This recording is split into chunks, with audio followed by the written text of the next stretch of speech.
विगत दिनों में जीवन में जो विविधता और संसार में जो विचित्रता हम देख रहे हैं, उसका कारण जान रहे हैं कि कर्मों के कारण यह सबके जीवन में विविधता। एक ही माँ के दो लाल हैं, लेकिन एक अर्श पर है तो दूसरा फर्श पर है। एक उन्नति के शिखरों को छुआ हुआ है तो दूसरा गलियों में आवारा घूम रहा है।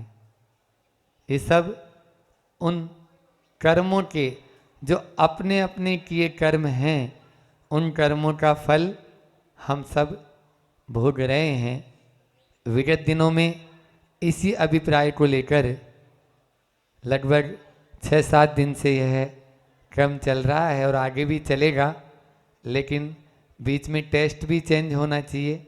आज नहीं, कल अपन देख लेंगे कि कर्म से हटकर दूसरा कर लेंगे, ताकि मीठे के बीच में नमकीन भी आपको मिलती रहे, ऐसा भाव है। हालांकि बातें सब एक ही है, बस कहने का ढंग अलग अलग है।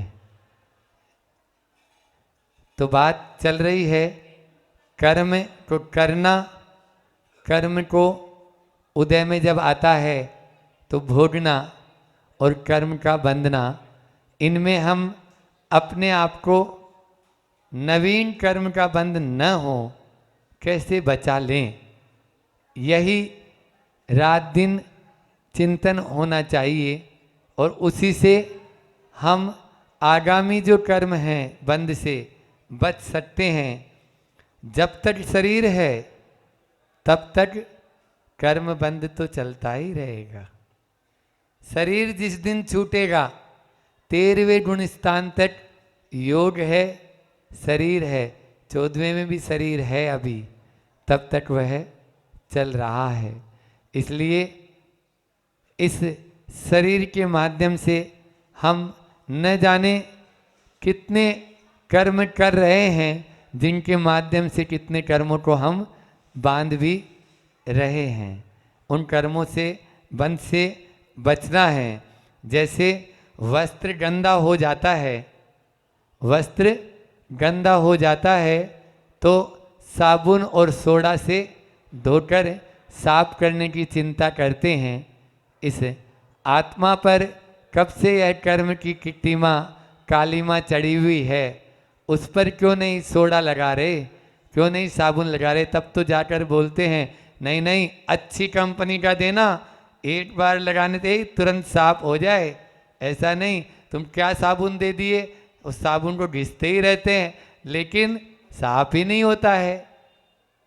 अपने यहाँ पर देव शास्त्र और गुरु का, ऐसे सच्चे देव शास्त्र गुरु का ऐसा साबुन मिला है जिसको एक बार लगाओ तुरंत साफ हो जाता है कर्म के मैल से। तो कर्म के मैल से छूटने का यही तो एक यानी माध्यम है, जिस माध्यम के द्वारा हम अपने उन बंधे हुए कर्मों को भी जो उदय में आ रहे हैं उनको भी धीरे धीरे कम करते जा रहे हैं और नवीन कर्मों को फिर बांध नहीं रहे हैं। इसी प्रकार से यह चलेगा। कर्म अकेले अपना जो है फल नहीं देते हैं। हमने कर्म किया है उसका फल तो हमको मिल ही रहा है, लेकिन हमारे आसपास का जो वातावरण है उसको भी फल उसको भी मिल जाता है। आप देखिए, एक के द्वारा कर्म किया और अनेक को मिल रहा है कि नहीं मिल रहा है।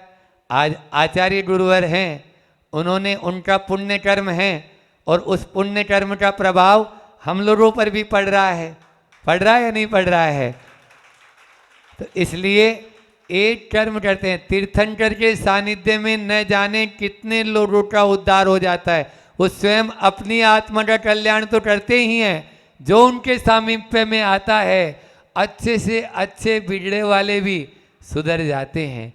आज देख भी, और वर्तमान में तो अपन देख ही रहे हैं गुरु जी का प्रताप। आज आप लोग भी, हम लोगों के कारण थोड़ी, गुरु जी के पुण्य से आप लोग भी खींचे। उनकी गुडविल का, उनकी ख्याति का, उनका जो यशोगान है उसका लाभ हमें भी मिल रहा है, क्योंकि ये किसके शिष्य हैं? उनके शिष्य हैं।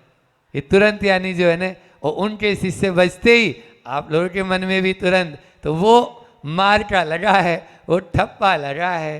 तो ये चीज़ें अब नवीन और अपन पुरुषार्थ ऐसा करें जिसके माध्यम से उनकी ख्याति भी दिग दिगंतर तक फैलती रहे और जैन धर्म की प्रभावना भी होती रहे। ये अब हम लोगों का कर्तव्य, आप लोगों का कर्तव्य है। ये सब प्रभावना अंग में आते हैं। जैसे आज पाठशाला वाले यहाँ पर लेकर आए अशोक नगर से पूरे, तो ये प्रभावना ही है।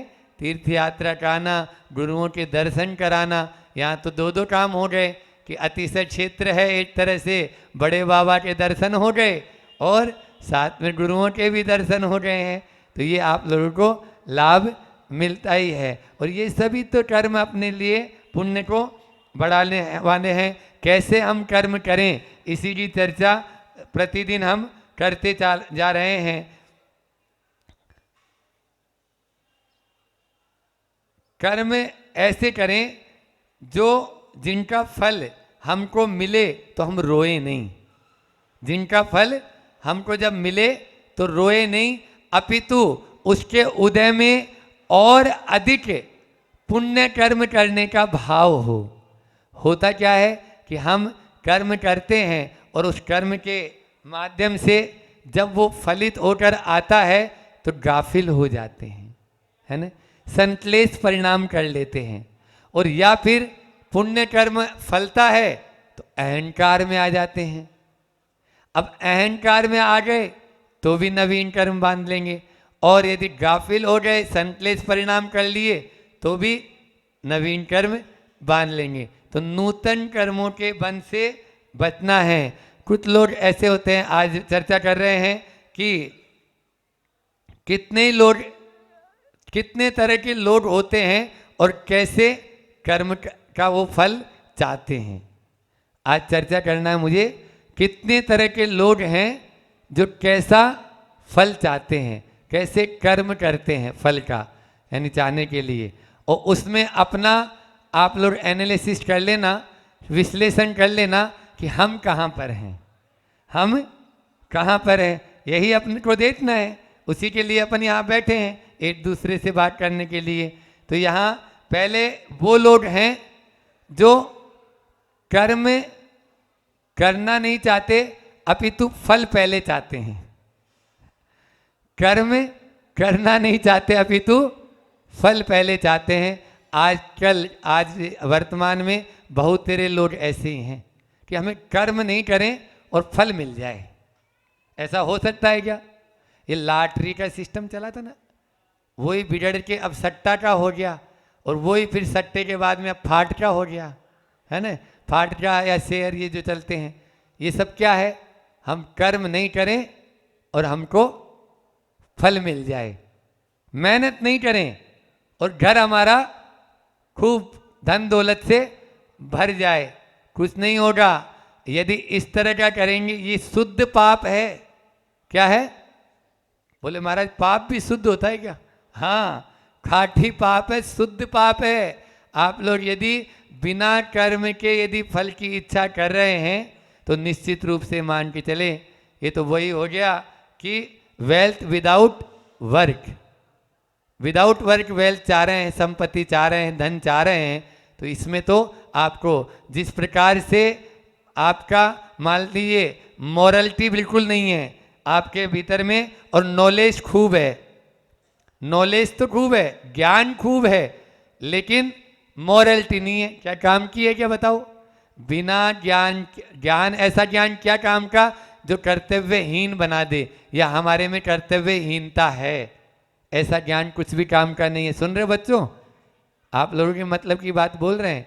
इसलिए कर्मण्यता होना चाहिए, कर्मणता होनी चाहिए। आपने तत्वार सूत्र में सूत्र पढ़ा होगा, दीदियों ने पढ़ाया होगा, एक आता है निष्क्रियाणि च, सूत्र आता है ना, ये 4 द्रव्य क्या हैं? निष्क्रिय हैं, ऐसा आता है। लेकिन जीव और पुद्गल सक्रिय हैं, ये क्रियावान हैं। तो जीव का धर्म है क्रियावान होना, उसमें गतिशीलता होना। गतिशीलता होना, मेहनत करना, पुरुषार्थ करना, ये जीव का धर्म है। तो कर्म हम न करें, और पहले तरह के लोग कौन से हो गए? कर्म नहीं करें और फल मिल जाए, ठीक है। दूसरे तरह के लोग हैं, कर्म मैं करूंगा तो फल मुझे निश्चित मिलेगा, मैं जैसा कर्म करूंगा वैसा मुझे फल मिलेगा। शुभ करूंगा शुभ फल मिलेगा, अशुभ करूंगा अशुभ फल मिलेगा। ये दूसरी तरह के लोग हो गए। तीसरी तरह के लोग हैं, कर्म कर रहे हैं और फल भगवान पे छोड़ देते हैं। कर्म कर रहे हैं और फल भाई जैसी भगवान की मर्जी। हम तो अपना कर्म करते चले जाते हैं, भगवान की जैसी मर्जी होगी वैसा हमें फल मिलेगा। ये भक्त प्रकृति के लोग होते हैं। भक्त मतलब जैसे भक्त होता है ना, भगवान के चरणों में आता है, भगवान मैं अपना कार्य कर रहा हूँ, अब जो आपको देना हो, जैसा फल आपको देना हो, ये भक्त प्रकृति के लोग हैं। पहली प्रकृति के लोग कौन हैं? वो अकर्मण्य लोग हैं। दूसरे गृहस्थ लोग हैं, जैसा मैं करूँगा वैसा मुझे मिलेगा। तीसरा भक्त प्रकृति के लोग हो गए। और इससे आगे बढ़ते हैं तो चौथा, और थोड़ा ज्ञान हो जाता है, तो ज्ञान होने के बाद में उसको वह चौथी प्रकृति के लोग हैं कि मैं कर्म करूँगा लेकिन फल की आकांक्षा नहीं करूँगा। अभी 3 में तो फल की आकांक्षा कर रहा था वो, कर्म करूँगा लेकिन फल की आकांक्षा नहीं करूँगा।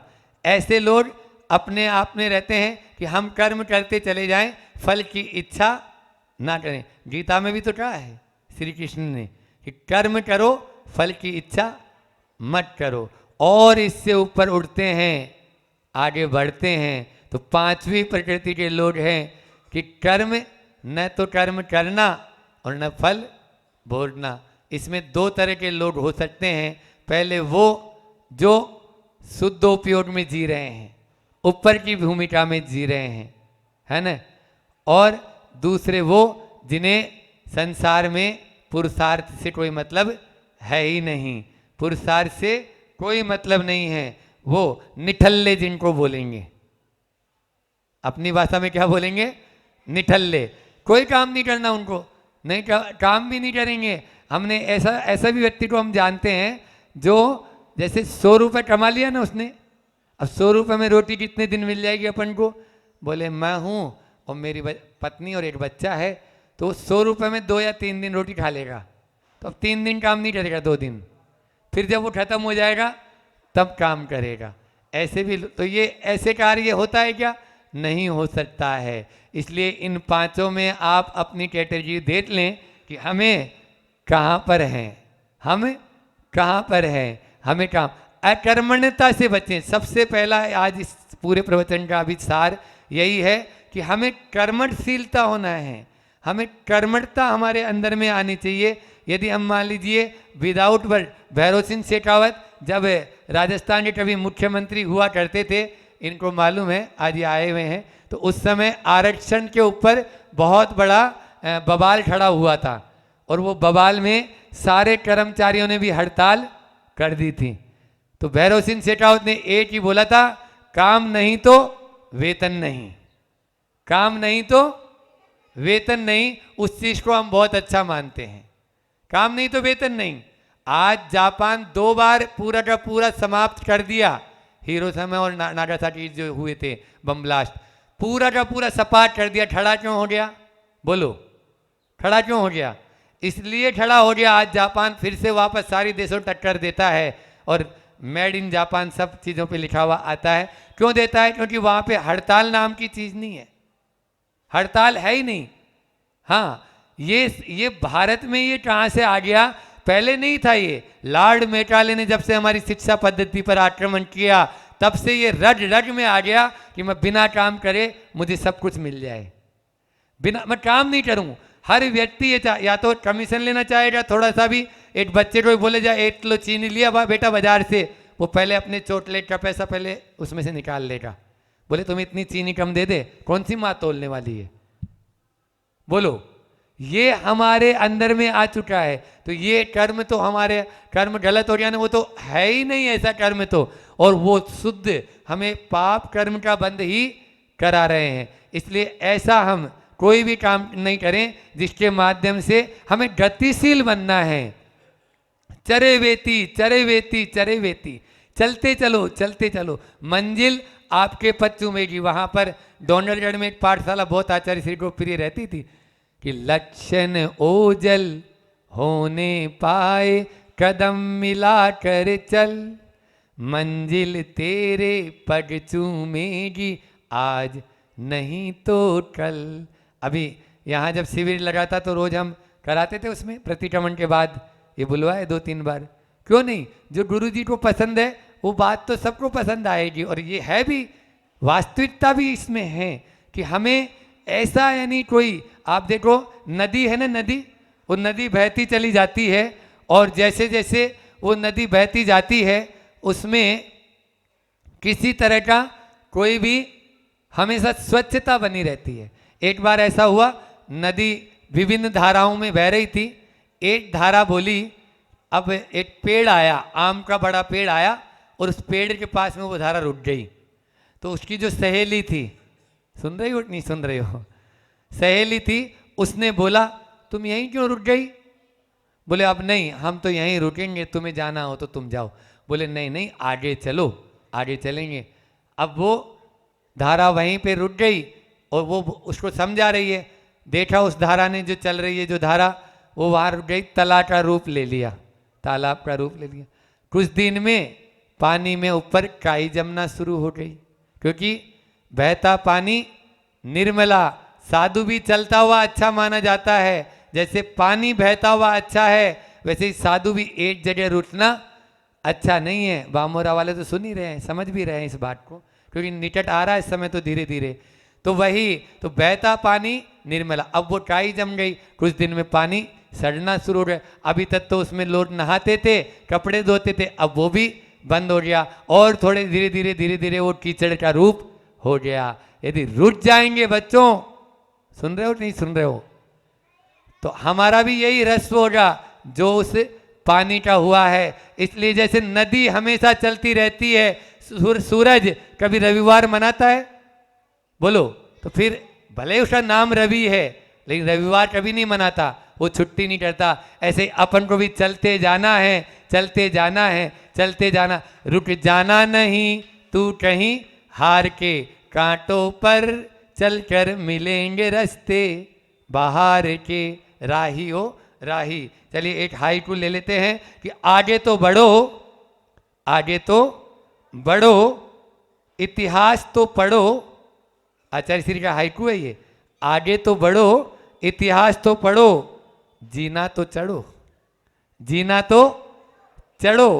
आपने आगे तो बढ़ो, आगे बढ़ना है, पहले बढ़ना होता है। इतिहास को जानो, अपना इतिहास इन लोगों को बताओ। इतिहास की जो पुस्तकें हैं आचार्य श्री को जो पसंद है यहाँ रखी हुई है, आप पाठशाला में रखो, प्रतिदिन इनको इतिहास पढ़ाओ, है ना। अपन को भी इतिहास जानना है, हमारा बहुत स्वर्णिम इतिहास था, उसको पुनः वापस स्थापित करना है, पुनः लौटाना है। जीना तो चढ़ो, बढ़ने में ज़्यादा ताकत नहीं है, चढ़ने में और ज़्यादा ताकत है। इसलिए आचार्य ने बोला, एक होता है चलना और एक होता है चढ़ना। चलना सरल है, चढ़ना कठिन है, लेकिन डरो नहीं, चढ़कर ही मंजिल मिलेगी। इतना ही रखते हैं। बोलिए अहिंसा परमो धर्म की। आचार्य गुरुवर विद्यासागर जी महामुनि राज की।